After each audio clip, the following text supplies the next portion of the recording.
desenvolvimento até a distribuição. E na época do desenvolvimento, em 2008, ele era um filme de época. Era um filme que se passava na década de 60 e que tinha 3 histórias de amor que se cruzavam, com protagonistas jovens, e nesse... Enfim, eu escutei bastante gente que tinha vivenciado histórias de amor nesse período, e aí escrevi um roteiro de um filme de época, entreguei, prestei contas do projeto, tudo, mas alguma coisa não funcionava assim para mim. Então eu deixei ele decantar, né, guardei um pouco ele, depois de 1 ano e meio tirei da gaveta e comecei a levar para laboratórios e tal. E isso durou alguns anos, poucos anos, mas nesse interim eu dirigi 2 filmes, um curta que chama O Trabalho dos Meus Filhos e um longa que chama A Mesa Vermelha, e todos os 2 são relatos de experiências políticas. E aí foram quase 50 pessoas ouvidas, e eu comecei a perceber que essas pessoas só eram procuradas para falar do ontem. E essas pessoas estão aí, super ativas, pensamento crítico, produzindo, atuando nas suas esferas sociais, né? Estão desejando, estão vivendo seus amores. E aí, o último laboratório, acho... Não o último, não. Estava no 7º tratamento. Quando eu filmei, era o 13º tratamento. E aí, no 7º tratamento, eu passei um mês em Cuba, né, na escola de cinema de lá, para fazer um curso de roteiro com o Eliseu Altunaga, que é uma pessoa que admiro muito. E aí, quando eu voltei de lá, eu voltei com essa tese. Não, que é isso? O filme não é isso. O filme é o filme do hoje. E aí, a gente ainda se aventurou na narrativa fazendo um filme que fala o tempo inteiro do passado sem usar nenhum flashback. Isso também é uma outra aventura dentro da narrativa, assim. E aí uma colega que estava comigo em Cuba, que eu conheci lá, Nathalie Harvey, que é uma carioca, ela entrou também no processo e a gente escreveu esses outros tratamentos. Mas foi mais ou menos isso, e aí depois, no decorrer dos anos, a gente foi entrando nos editais, né? Tentando, levando negativo, depois seguindo adiante e tal, e aí a gente conseguiu.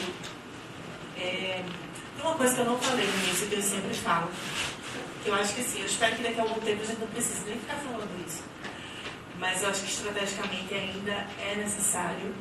Esse é um filme escrito por mulheres, vocês viram os créditos, mas é um filme escrito por mulheres, dirigido por uma mulher, produzido por 3 mulheres, montado por uma mulher.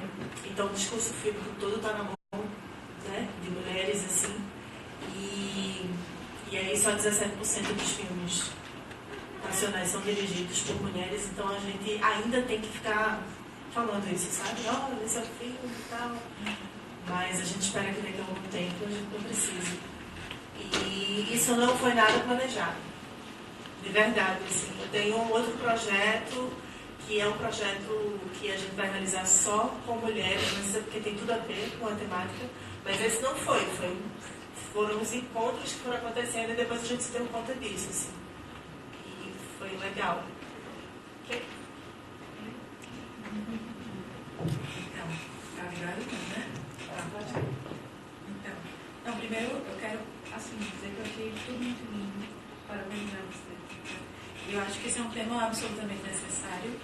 E eu estou tentando até me controlar para não falar sobre esses assuntos, mas é impossível quando a gente está numa semana em que o nosso presidente fala algo, o presidente do Brasil, na verdade, é o nosso presidente, fala algo relacionado a uma tentativa de revisionismo de algo que eu acho que parte de uma dimensão da sensibilidade que na verdade a gente não devia tocar, pelo menos daquela maneira. Então eu acho que o filme ele é muito importante para a gente colocar essas questões, né?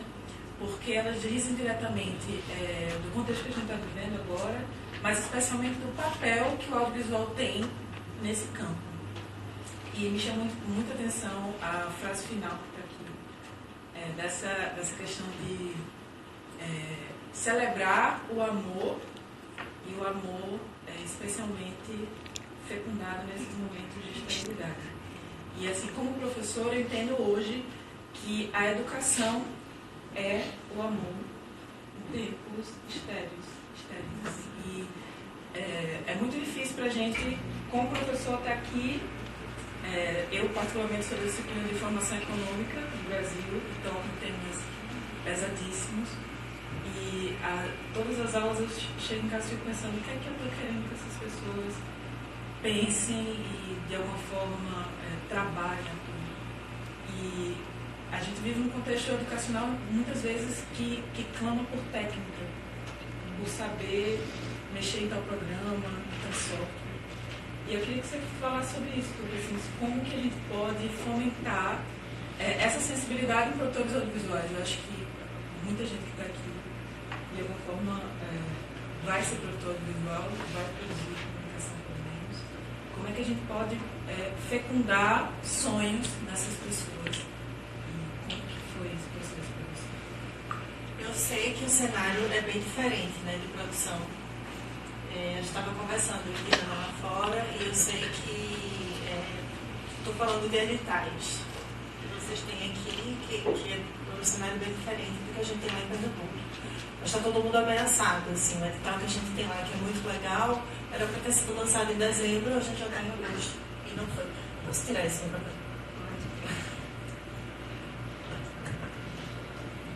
Prefiro, assim, mais cantora. Não, mas é que hoje de manhã eu estava no IF, São Gonçalo, estava um auditório lotado, sendo bem legal, e aí é uma idade de secundaristas, né? E a gente falou um pouco sobre isso. Eu acho que daqui a uns 10 anos a gente vai começar a perceber que a produção mudou, inclusive esteticamente. Porque se a gente não tem fomento, a gente não tem boas condições de realização, né? E aí a gente não vai deixar de fazer. Bom, eu tenho isso muito claro para mim, porque o audiovisual para mim não é uma opção. Fazer o que eu faço eu não sinto como uma opção. Tem 15 anos que eu estou nisso e todo mês eu tenho motivos para desistir. Porque é bem complicado. Acho que tem gente aqui que trabalha com isso. Não queria desmotivar não, tá? Mas é real. Todo mês, assim, a gente tem motivos para desistir. Só que é isso, não é uma opção, é uma...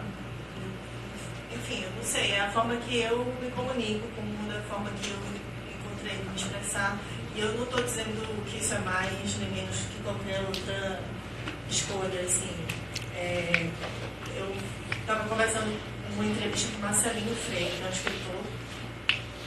Ele é radicado em São Paulo há mais de 20 anos e tal. Não sei se vocês conhecem. Marcelinho Freire.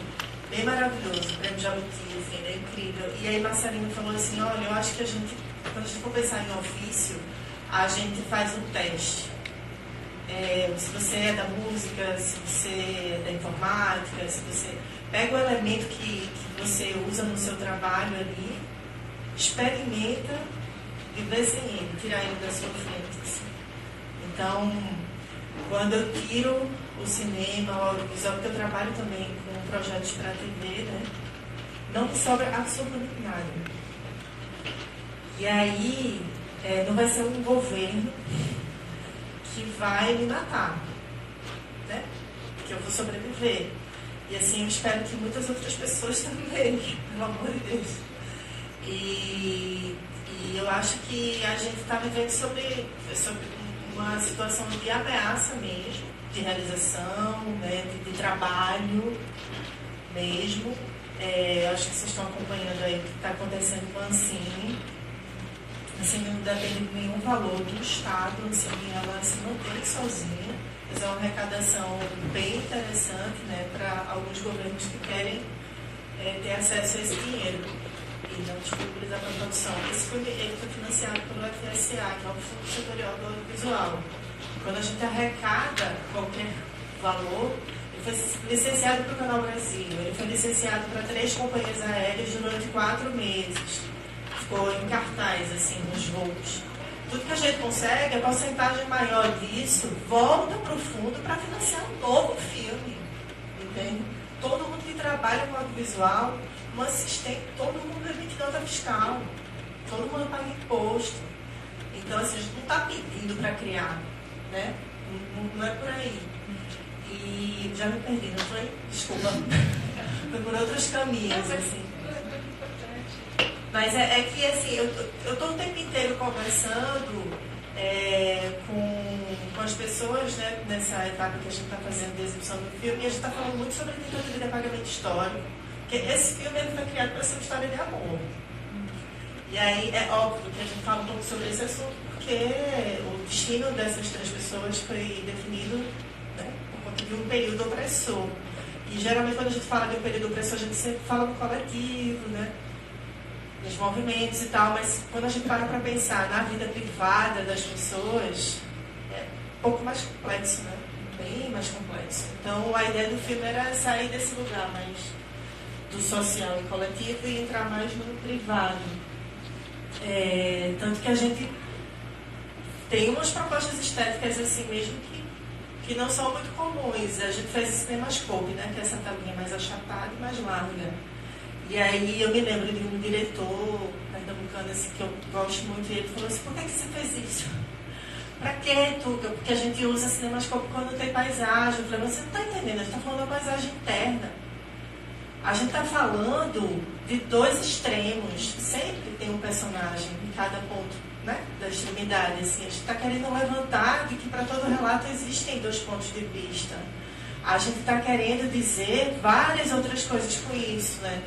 Que a ideia do roteiro era que você passasse um tempo com Lúcia, porque dissesse, poxa, ela segurou uma barra ali, né? Aí depois você ficasse um pouco com o Miguel. Não, mas pô, Miguel foi privado de uma decisão, de uma escolha de vida, assim. Aí depois Maria Eugênia, sabe? Pra ela foi foda, né? Então, e aí, no final das contas, era esse exercício mesmo de compaixão, sabe? De se colocar no lugar do outro e de entender que a gente está errando todo dia, né? Todo dia a gente erra muito, muito mesmo. Assim, mas no final todo mundo estava querendo acertar, né? Está querendo acertar todo mundo. E trazer esse protagonismo nessa idade, que não é muito comum, que a gente não vê muito na tela. Quando aparece no frontal, geralmente para os secundaristas. Ontem eu estava numa sala, numa escola, no Alecrim, Almirante e Afrânio. Isso. E aí eles tinham 14 anos, que é a limite, né, da classificação. E sempre rola um frisson, assim, quando aparece esse no frontal. E depois a gente sempre conversa por quê, né? E aí eles projetam a avó, eles projetam talvez a mãe. E por que a gente não naturaliza o corpo, né? Por que esse corpo que é esculpido pelo tempo, ele causa uma certa... porque a gente sempre vê nas revistas, na televisão, no cinema, a gente sempre está vendo os corpos jovens, né? Belos, perfeitos, e aí a gente entra nessa discussão também. Mas a gente fala sobre essa tentativa de apagamento histórico e sobre o medo, né, gente? Que é o medo, esse recurso usado desde o início da humanidade para controlar, para paralisar as pessoas, e que nesse momento está sendo também usado de uma maneira tão forte, né? E aí o medo, ele pode servir para proteger a gente. Eu acho que a gente tem que acessar ele agora, no sentido de proteção, mas não de paralisar, porque é o que eu falei para vocês, assim, a gente não pode morrer agora. A gente, na real, tem que acessar cada vez mais a arte. Escolha qualquer coisa, cinema, música, dança, artes plásticas, performance, o que você quiser, assim, que você se identificar, mas acesse constantemente, mais do que nunca, porque o ser humano, ele só suporta o real quando ele fabula, né? E nesse momento a gente está precisando de muita força para suportar o real. Então a arte, ela tem que estar o tempo inteiro na gente aqui, que é de comunicação. Eu estudei jornalismo também. Depois foi que eu entendi que eu queria cinema e fazer outros cursos, mas estou falando isso para qualquer operário, sabe?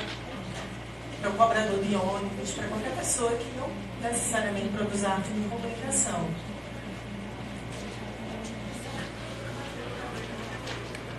Vou voltar o filme, mas eu anotei alguma coisa que, a partir da tua fala, porque eu li essa semana o que a Eliane Brum escreveu e ela citou no texto dela, que ela fala Doente de Brasil.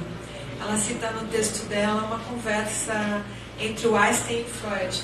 Aí o Einstein chega para Freud e pergunta: como é que seria possível ter um processo que leva à guerra, à deterioração, né? Aí o Freud responde para ele: olha, tudo que favoreça a cultura e a educação. Né? Você acabou de falar isso agora, e também na sua opção de fazer essa leitura com esse corpo, eu acho que foi incrível, porque a gente sentiu um vazio em cada vida. Cada vida que estava lá, por você ter usado essa lente, e eu falo do ponto de virada que eu acho que foi muito significante no filme, que é a hora que ele está na lanchonete com a neta, e passa, e o escopo lá, né? Ele está do outro lado e passando tudo aquilo. Nossa, eu chorei, porque é um ponto pesado mesmo, é a hora que você saca que o tempo passou, né? E tantas outras coisas mudaram. E aí a gente quer que você fale mais do filme, de como. E o que eu achei muito legal na fala, principalmente da Janaína, que ela vai falar desse presidente estranho que fala o que ele quer, que ele não pode falar, nem eu posso, nem você, mas né, não dá em nada o que ele fala. Esse presidente estranho que está nos adoecendo, né, que nós estamos todos aqui doentes nesse país. E você ter feito esse trabalho com tanto critério, 13º tratamento, no 7º tratamento você se permitiu aprender mais e pesquisar mais, ouvir não sei quantas mil pessoas para poder construir um roteiro. Está tão longe daquilo que a gente vive, né, nesse país, então a gente queria ouvir muito mais de você. Deixa eu ver sobre os atores. Pronto, então. A gente trouxe Juliana Carneiro da Cunha. Juliana mora na França. E Juliana, eu não sei se vocês conhecem o trabalho. Maria Eugênia, o trabalho de Juliana, ela faz algumas novelas assim, pontuais, e ela fez alguns filmes que para mim são bem importantes. Lavoura Arcaica, ela era mãe. E Juliana, foi bem interessante que Juliana falou na entrevista para o Canal Brasil, isso ela nem tinha dito para mim, depois que eu vi, e aí ela disse que foi a primeira vez que ela foi chamada para fazer a namorada, porque ela sempre era chamada para fazer a avó e a mãe, e eu acho que isso fala muito sobre esse protagonismo da cidade, assim, por isso que eu resolvi contar para vocês. Então era a primeira vez de Juliana nesse lugar. Aderbal Freire Filho é um grande diretor de teatro do Brasil. Ele só atuou nos filmes, 2 filmes de Domingos Oliveira, porque era amigo dele. E eu fui bem, passei um ano e meio para Aderbal, assim, muito bom. Eu me chamo Tuca Siqueira, sou realizadora pernambucana. Esse vai ser meu primeiro longa. Eu tenho 8 curtas, algumas séries, mas assim, era o primeiro longa, a primeira aventura, né? Esse é o meu primeiro longa. Se chama Amores de Chuva, eu escrevi umas 3 linhas e tal. Eu falei assim, acho que você poderia dar vida ao personagem Miguel, eu ficaria muito feliz se você quiser saber mais. Os contatos são esses. E aí 4 dias depois ele respondeu, e a gente começou a trocar e-mail, e depois eu fui pro Rio para tomar um café. E aí foi incrível, assim, ele foi super generoso. E ontem eu até falei para ele assim, eu tô chegando aqui em Natal, eu falei das exibições, ele tá em Montevidéu montando um espetáculo com o grupo El Galpão. E aí ele falou assim, Tuca, vem pra cá mostrar esse filme, porque o Uruguai também é Nordeste.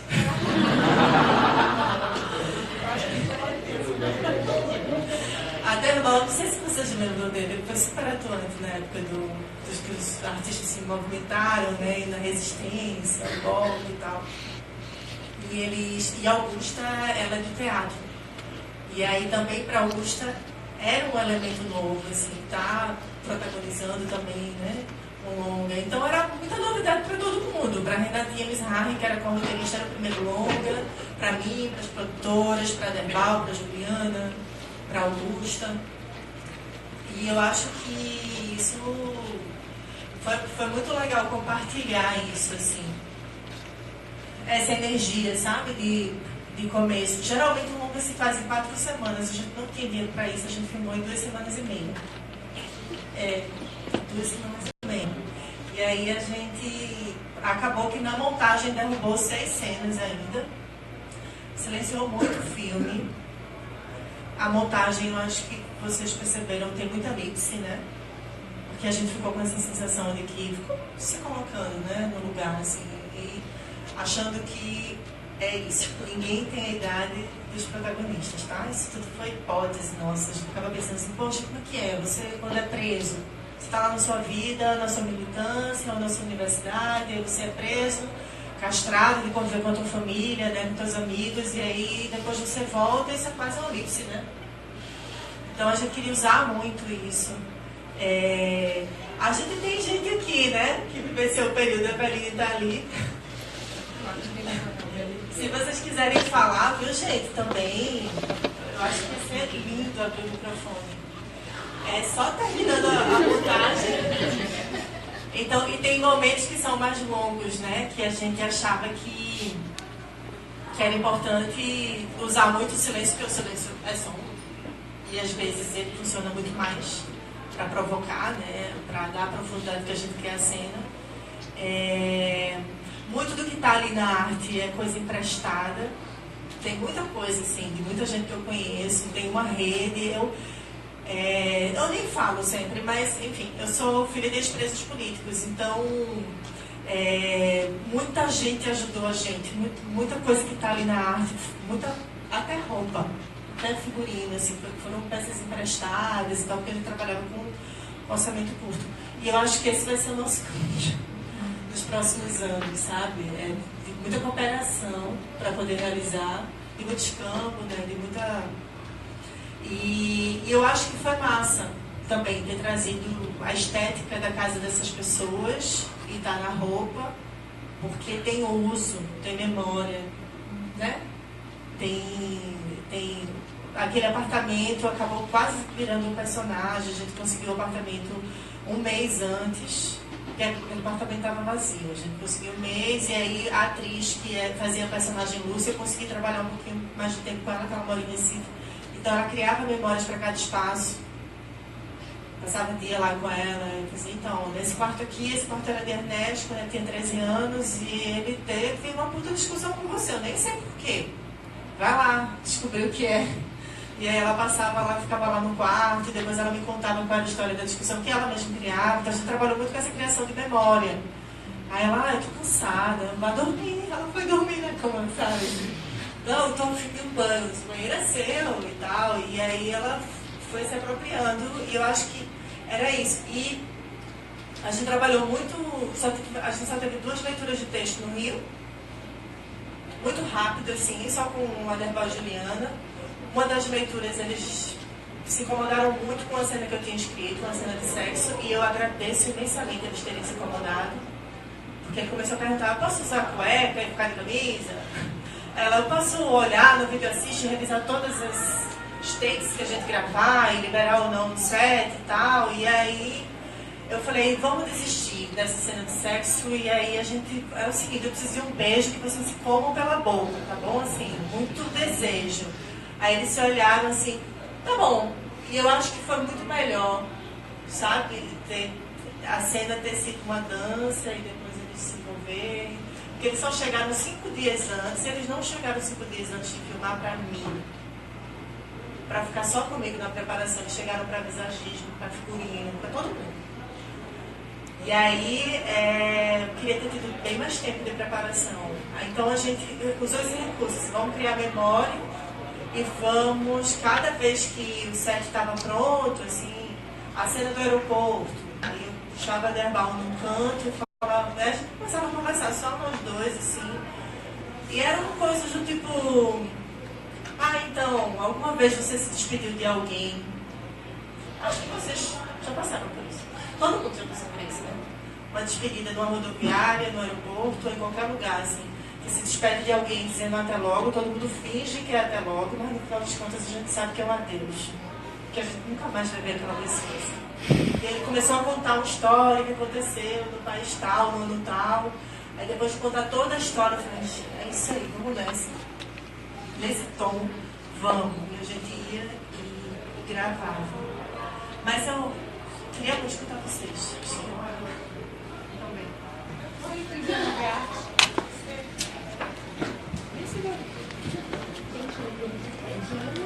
Também. Não, então, primeiro que eu elogiar o filme, porque eu nunca vi assim um romance de gente mais velha.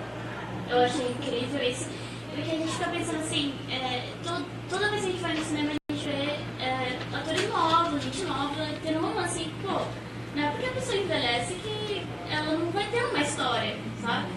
E achei muito legal isso de, no caso você retratou assim o golpe lá, a época ruim da ditadura, mas você pegou a parte boa, apesar de todo o lixo que foi, toda coisa ruim que aconteceu, eles lembram da coisa boa que aconteceu.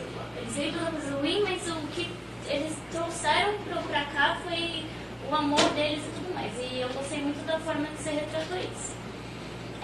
Mas uma coisa que não está saindo da minha cabeça, que eu não posso deixar de perguntar, é assim, quando a gente tem uma ideia, a gente coloca essa ideia no papel, aqui, sem recursos, sem nada, o que a gente tem que fazer primeiro? Para onde a gente vai? Com quem que a gente fala? Acabou de escrever, tá, legal, tenho essa ideia, eu quero falar isso, isso e isso, para onde é que eu vou agora? Eu sei que tem os editais, eu sei que tem várias formas de fazer um filme, tem captação de recursos, mas por onde a gente começa? Até para a história não se perder, assim, porque às vezes a gente chega falando para uma pessoa que você acha que vai ser um produtor que vai ajudar, mas aí a pessoa acaba oferecendo outros caminhos, até para não fazer, tipo, passar a sua própria ideia e não se tornar um filme comercial, assim, só para vender. Acho que é isso.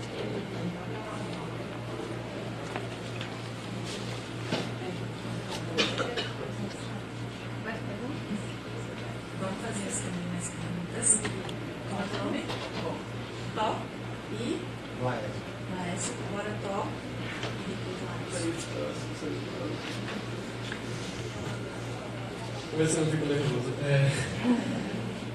Não, eu só queria, assim, quando falou o filme, eu acho que todo mundo aqui estava meio que fazendo um juízo sobre certas coisas que a gente podia tirar pra tentar ver, beleza, ok, esse filme meio que pra minha vida, ele me deu isso e eu acho que eu aprendi uma nova lição em relação a essas coisas.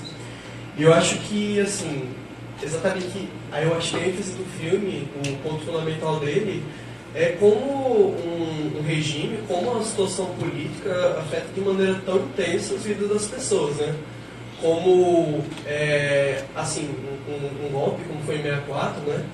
A gente conseguiu ver que um grupo de amigos basicamente teve um assassinato, teve uma pessoa que foi exilada, teve uma melhor amiga que acabou, no final das contas, tendo um casamento com o principal amor, né, da pessoa que foi exilada. E uma série de coisas que aconteceram de maneira geral, assim. Foi um impacto muito grande, uma coisa que mudou de maneira intensa a vida das pessoas. E meio que, tipo, talvez se não houvesse esse cenário político específico, a gente talvez tivesse uma história que não estaria aqui no filme. E eu sinto, assim, que a gente cabe refletir sobre como exatamente esses cenários políticos, como esses regimes, principalmente, eles acabam alterando de maneira enorme o enredo da vida de milhões de pessoas, a vida de várias pessoas que estão aí Brasil afora. E se isso é bom, se isso é ruim, e principalmente o que a gente pode tentar fazer. É uma pergunta um pouco mais política mesmo, mas eu acho que é importante, enquanto produtor, enquanto pessoa que, assim, teve condição de poder criar história, alguém poder falar sobre como essas histórias poderiam ser desenvolvidas ao longo do tempo.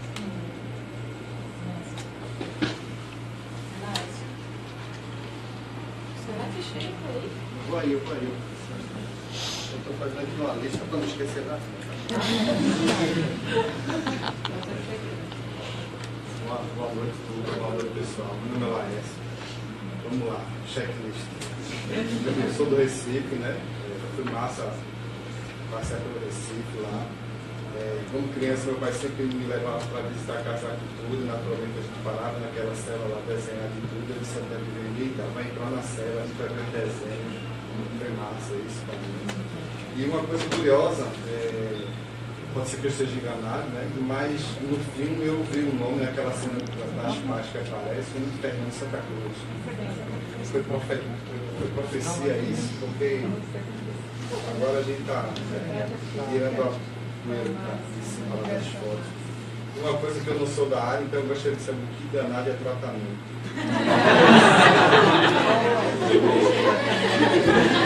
Outra coisa é aquela cena da retirada, né, como você já falou, inclusive, tocou no ponto que eu fiquei curioso, que é uma música que eu gosto muito, é uma música muito bem escolhida, as frases assim, foram bem marcantes, a música Negro Amor, que eu gosto tanto da versão, né, de Caetano, a música do Bob Dylan, a versão. E aí, quem foi que escolheu essa música? E a música rolou toda, deixou o ritmo de hora, foi comunidade e tudo mais, foi massa.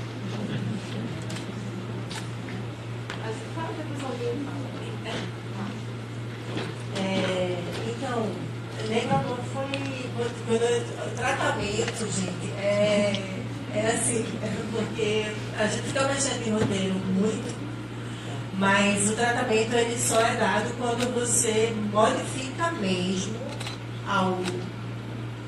Não é só uma correção, sabe? Não é só assim, peraí, vou abrir cena aqui e aí eu vou melhorar essa cena. Então isso já é um tratamento. Não, são mudanças de fato, assim, que interferem na leitura do filme, sabe? Na narrativa do filme. Então foram 13 revisões, digamos assim. E a música Negro Amor, num desses tratamentos, eu estava em casa e estava enlouquecida, assim, porque nessa época eu morava no quarto sala e quem chegava via, assim, fazia os varais, assim, cruzavam a sala inteira, assim, e saía pendurando foto, referência, música, e tem umas coisas, assim, aí eu resolvo nesse final de semana, quando eu estou criando roteiro, nesse final de semana eu escolho o personagem e aí eu vou consumir tudo que aquele personagem consumiria. Então música, eu vou comer o que aquele personagem comeria, eu vou ler o que ele leria. Não delícia. Mas é massa pra você. É muito legal. E aí eu tava nesse auge, assim, tava um inferno, assim. Muita coisa pendurada, e foi tanto que o que eu fiz? Como era quarto sala, às vezes eu ia dormir olhando tudo aquilo e era. Quer dizer, não era ia dormir olhando tudo aquilo, mas ficava o dia inteiro comigo aquilo. Aí eu inverti. Eu levei tudo aquilo pro quarto e levei a minha cama pra sala. Aí quem chegava em casa dizia, como assim? Eu falei, então, meu quarto agora é a sala. Porque aí, no quarto, quando eu queria, eu fechava a porta e não olhava para aquelas coisas, entendeu? Para poder descansar a mente. E acho que uma noite dessa, assim, eu abri uma garrafa de vinho e aí tinha uma amiga minha que morava no mesmo prédio que eu, ela falou, vou descer aí. Eu disse, desce, por favor, Deus, eu tenho umas cenas aqui, eu queria perguntar para alguém se isso funciona ou não. E aí, Tatiana Ferraz, ela falou pra mim, historiadora também, ela falou pra mim assim, amiga, eu queria botar uma música pra tu escutar e tal. E aí eu já conhecia essa música e quando ela botou, você vai entrar no roteiro. E aí a produtora, Manuela Costa, falou pra mim assim, não faz isso com a gente, pelo amor de Deus, vamos regravar. Beleza, eu consigo pagar a composição, né, a utilização da letra, mas a gente vai fazer uma nova gravação disso que eu falei, não adianta, mano, desculpa, tem que ser essa gravação original, que é de 70, senão não vai fazer nenhum sentido e tal. E aí foi caro, né, pra gente, porque é isso que você falou, é uma versão de Caetano para uma música de Bob Dylan, interpretada por Gal Costa. Mas acho que valeu super a pena. A gente não conseguiu, por exemplo, ter mais dinheiro, porque se você usa para trailer, é um dinheiro a mais. A gente não conseguiu, por exemplo. Conseguiu usar isso aí. A performance, aquela performance chama Ação Número 3. É uma performance que acontece, que são os jovens que aparecem com a pá, logo no início do filme. Eles são de Petrolina, sertão, Pernambuco, eu estava lá em Petrolina participando de um festival e alguns eram alunos de uma oficina que eu estava dando e eles apareceram fazendo. E aí faltou lá, assim, foi tão impactante para mim, porque é isso, né? São nomes que para mim são familiares familiares, assim, né? Ter familiaridade com os nomes, por ter crescido um pouco desse. Porque assim, o que é que acontece?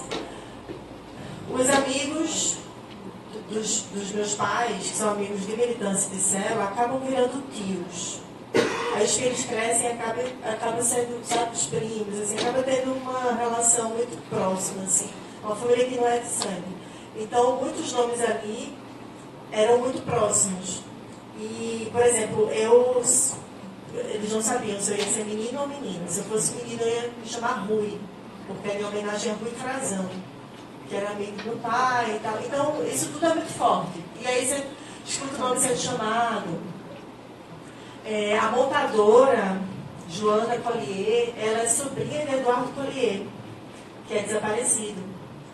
E a gente só descobriu isso depois. Assim, a gente se escolheu trabalhando juntos e depois a gente foi descobrir essas coisas em comum. É muito fácil, gente, encontrar gente que tenha cruzado com algo. É porque a gente não faz isso.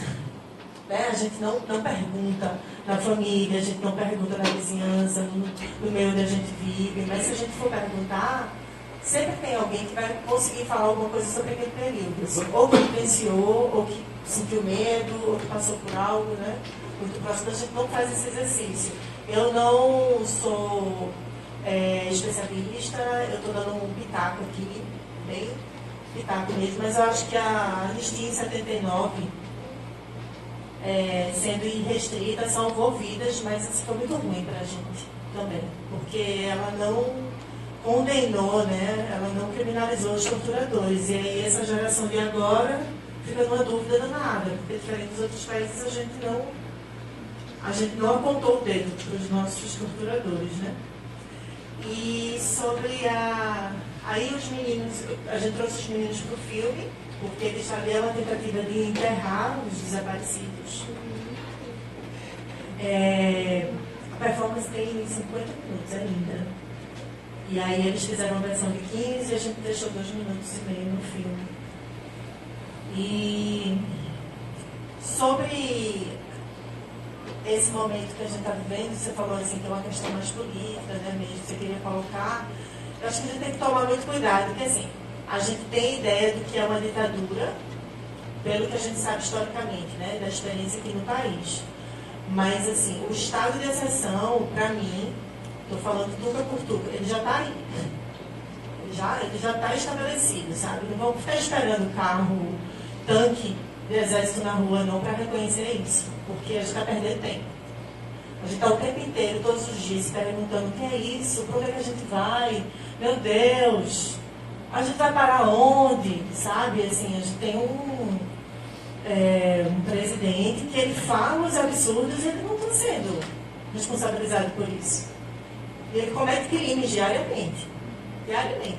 Essas declarações são crimes mesmo. Assim. E aí eu acho que a gente tem que prestar atenção nisso.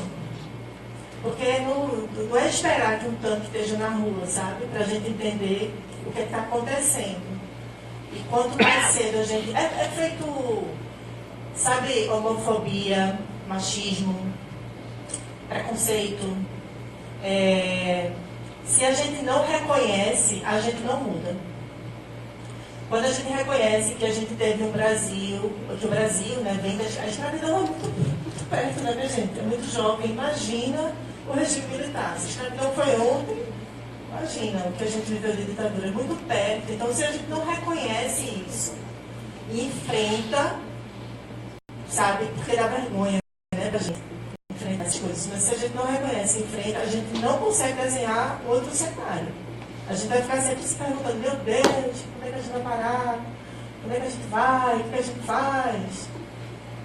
Isso é uma opinião bem pessoal. E eu acho que sobre o fazer, é fogo porque audiovisual é um negócio meio caro. Né? É meio caro mesmo, assim. E uma diária de uma equipe inteira é bem caro. Por isso que é tudo muito planejado, sabe? Muito planejado, assim. A gente faz 3 semanas de pré, para cada 2 semanas gravando. Então, tem uma etapa de pré-produção mesmo, porque é tudo muito planejado, porque é caro. E eu acho que para fazer sem ter recurso, não tem como não ser também planejado, porque essas pessoas vão estar no teu filme trabalhando, mesmo que voluntárias, assim, mas elas estão ali, desprendendo o tempo, né? O tempo livre delas, que talvez seja um final de semana e tal. Eu, como trabalho sempre com baixo orçamento, eu tentaria trabalhar qualquer roteiro, qualquer ideia para ser feito em menos tempo, para ficar mais barato, sabe? E aí é garantir o transporte da galera e a alimentação, porque pelo menos isso, sabe? Correr atrás de algum apoio, às vezes é um lanchonete que vai dar um lanche, que vai colaborar e tal. Mas não tem como fugir do planejamento, assim, não dá para fazer, sabe? De qualquer jeito. Não tem. Talvez Diana saiba dar algum. Não sei, alguém aqui possa dar alguma sugestão. Ou vocês, algum complemento à pergunta dela.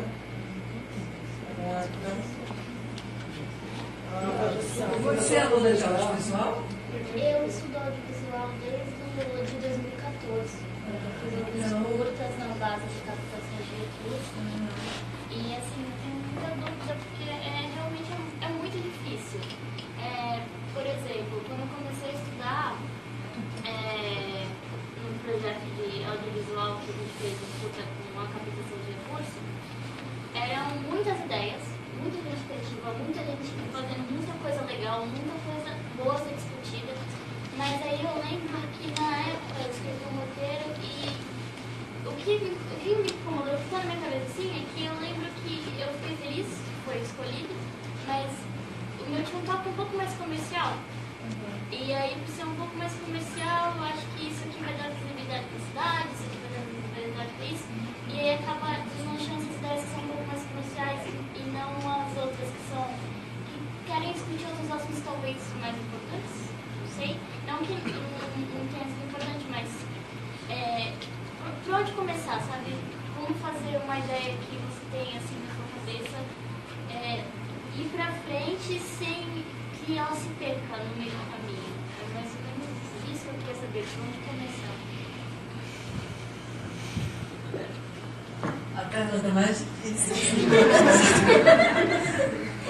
Depois feito esses anos. A gente queria convidar você para vir apresentar aqui para o DECOM, para o Departamento de Comunicação, os seus curtas, que foram filhos desse filme, né? As ideias, né? Tá certo. Um curta se chama Vou Contar para os Meus Filhos. Tá na internet. Esse e o Mesa Vermelha, que é um longa. Esse Vou Contar para os Meus Filhos é um reencontro de 21 mulheres, 40 anos depois. Elas voltam na penitenciária do Bom Pastor e se reencontram. Muitas não se viam desde então. Foi bem peculiar para mim, porque foi assim. O movimento Tortura Nunca Mais entrou como proponente num edital chamado Marcas da Memória, que existia dentro do Ministério da Justiça, na época da atuação forte da Comissão de Anistia. O governo tinha isso.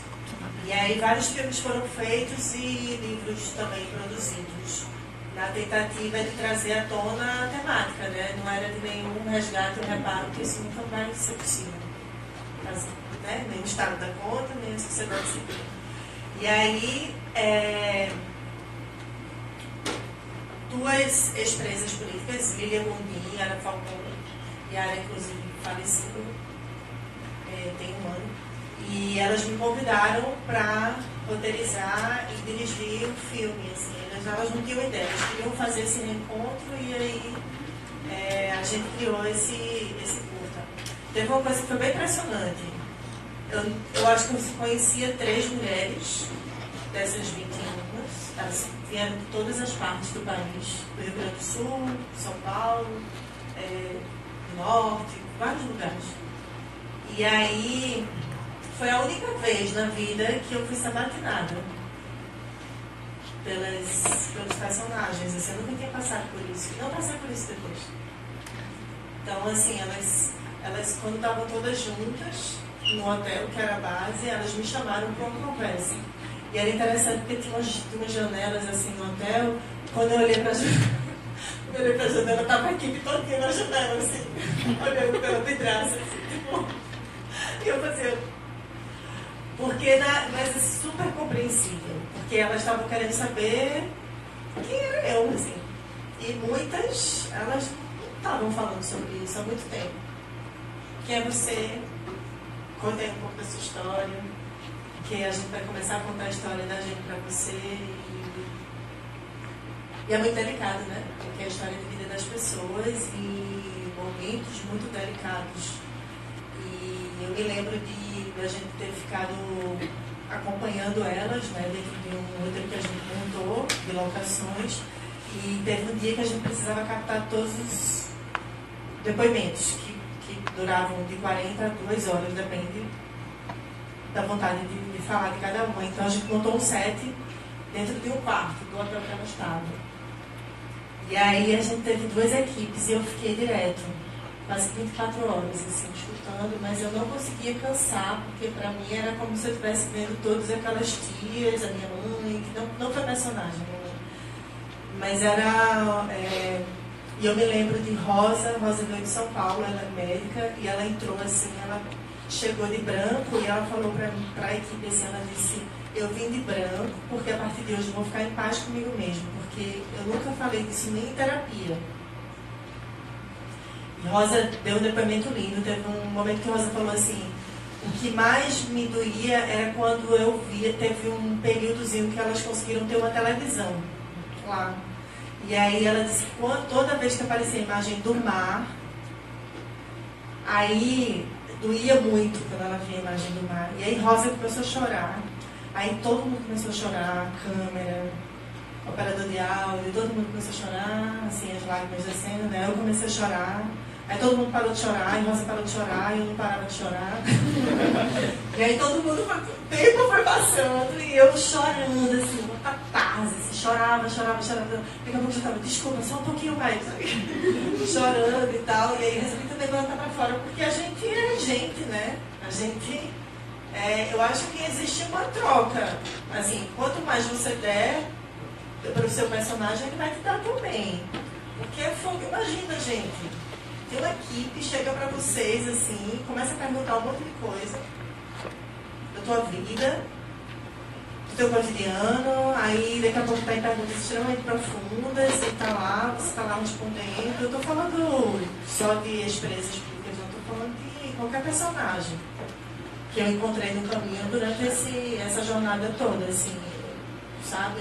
Até o senhor que tá ali na casinha dele, numa cidade do interior. Beleza, se você quiser conversar pela janela com alguém, fala lá pela janela.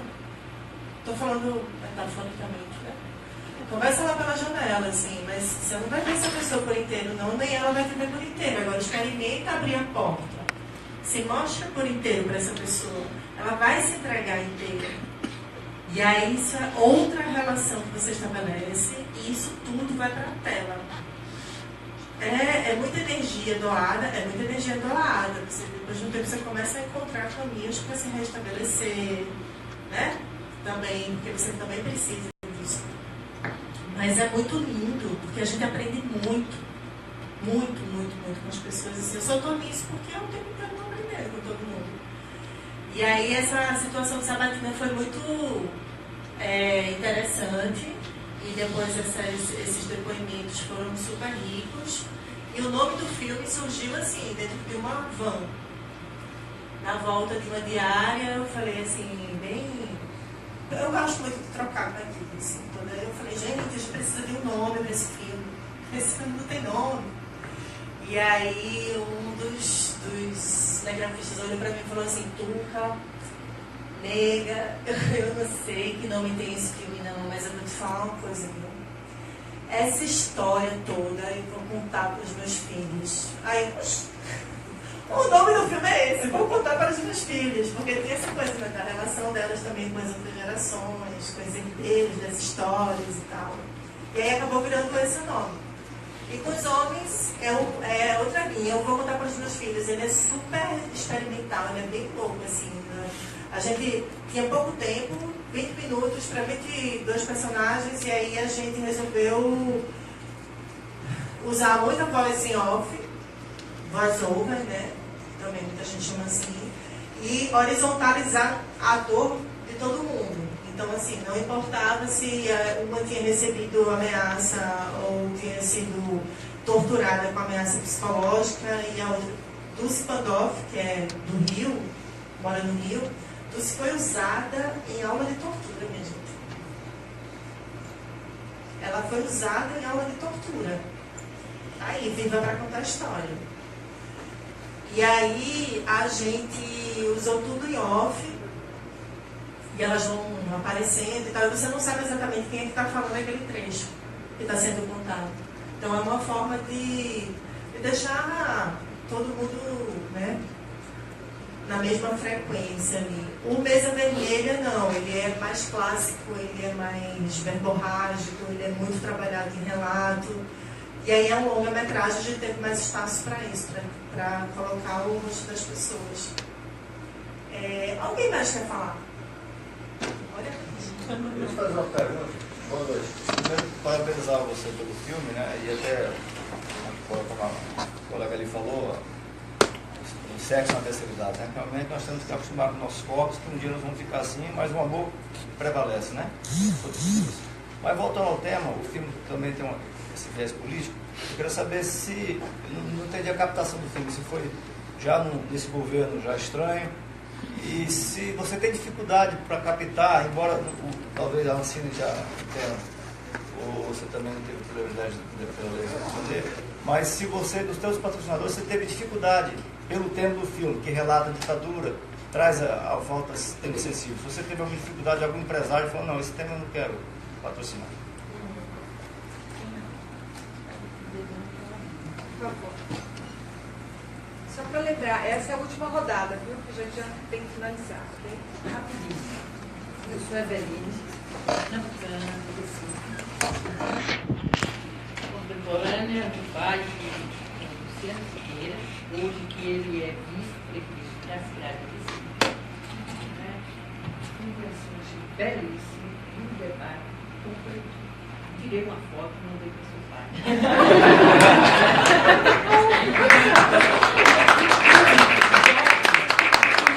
Deus nem participou dessa coisa. Então a gente traz à tona que o momento que nós estamos aqui, enfrentando hoje, é muito sério. É muito sério. Você falou eu acabei de ler a reportagem, o texto de Eliana, que é formidável.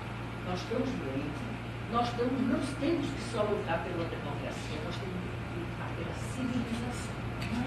Então eu achei belíssimo isso, e eu acho que a gente tem que se dar mãos, e eu acho que você está de parabéns. Você está entendendo? Eu acho que nós temos que trazer isso, eu acho que você tem que andar no Brasil, principalmente pelo Nordeste, paraibana, certo?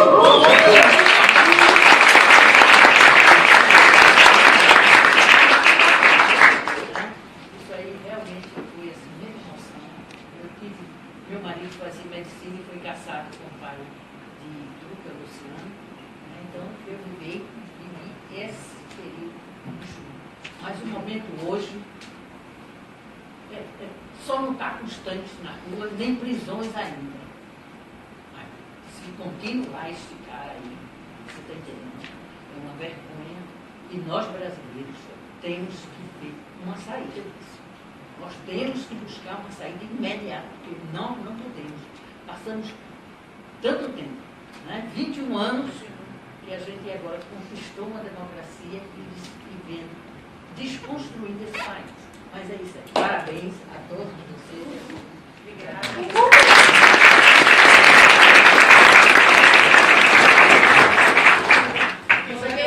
Você primeiro? Peraí. Era para falar é rapidinho, porque você está contando histórias, né? E eu vi que aparece o crédito do A Nós Aqui Outra Vez, e você fala de uma performance, acho que tem a ver com alguma coisa que você estava falando antes. E aí eu sou fã deles, e se você quiser explorar mais, se você achar maravilhoso. Primeiro, parabéns pelo filme. O filme ainda precisa de uma produção, super produção, né, para transmitir a mensagem que esse filme transmitiu para todo mundo aqui hoje. Então, parabéns. E eu queria saber a respeito do nome do filme. Que horas você chegou assim e pensou, o nome vai ser esse, por tal motivo? Agora é o último, tá, gente? Tem uma cena no filme que me chama muita atenção, porque ele faz uma relação do passado e do presente. E a cena que o Che, ele tá com um visorzinho lá tridimensional. Assim, eu tô meio nervoso porque é foda. Mas assim, fez uma relação muito forte do Che Guevara do passado e do Che Guevara desse presente tecnológico. Dessa prisão que nós jovens vivemos. Né? Não é uma prisão da tortura, mas é uma prisão tecnológica. Isso fecha os olhos para a realidade social, fecha os olhos para nossas periferias, fecha os olhos para a nossa sociedade. E a gente abre os olhos apenas para esse Che Guevara atual, né? Que vive a tecnologia, vive preso na tecnologia. Isso ela falou, eu lembrei muito disso, porque a gente acaba se prendendo muito a isso. Nós estamos vivendo outro tempo, não o nosso tempo presente. Né? A gente está se demandando muito pela competência. Né? A gente precisa ter competência, a gente precisa ser melhor do que o outro e acaba esquecendo às vezes o social. A gente acaba esquecendo a humildade. Essa é a verdade. A gente está caminhando para um mundo individualizado, fora de humildade. A gente está esquecendo das nossas escolas, estamos indo para as ruas, mas a gente está esquecendo das nossas escolas. Os adolescentes que estão perdidos, sem saber para onde ir. Então, assim, só uma reflexão sobre isso, sobre essa cena. Parabenizar vocês por estar atuando nesse mundo perverso, machista, no sentido de produções que só tem homens. E eu até fiz uma pesquisa aqui de 15 filmes que retratam também a ditadura e que são feitos por mulheres. Né? A Camurata em 89, se não me engano. Eu fiz uma listagem aqui.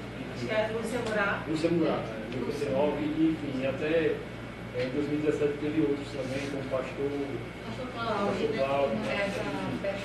Então, assim, você não está só, né? Você tem um histórico aí de mulheres, né? Apesar de a mínima porcentagem de mulheres atuando na direção cinematográfica. Então, enfim, era só uma reflexão. Eu espero que sei lá, a gente se toque um pouco sobre essa realidade. Não só ficar criticando o governo, mas atuar. Né? Arregaçar a mão e atuar. Suar. Ficar com fiquem suado, mas ir lá e botar para cima. Então, a gente não usa, eu não sei aqui, mas a gente não usa Lei Rouanet lá. Eu acho que o audiovisual não usa muito Lei Rouanet, né? E então, quando a gente aprovou tudo do filme, algumas negativas a gente levou, né? Depois a gente tentava no ano seguinte, mas era um outro cenário, era outro governo, era outra. Não que algumas coisas também não foram, assim, não foi tudo tão fácil. Por exemplo, aprovar no FSA, a gente aprovou no Prodecine 1, que é uma linha específica para filmes comerciais. Aí quando você passa por a última etapa, você vai lá defender para uma banca. Eu acho que tinha 9 pessoas nessa banca, não me lembro. Mas eu fui com Manuela Costa, que é a produtora do filme, e aí eram 2 nordestinas, né? Tá, eu, branca, Manu, negra, e eu me lembro que a primeira pergunta que me fizeram foi: por que você está aqui nessa linha? Era para você estar na linha 5, que é cinema de autor.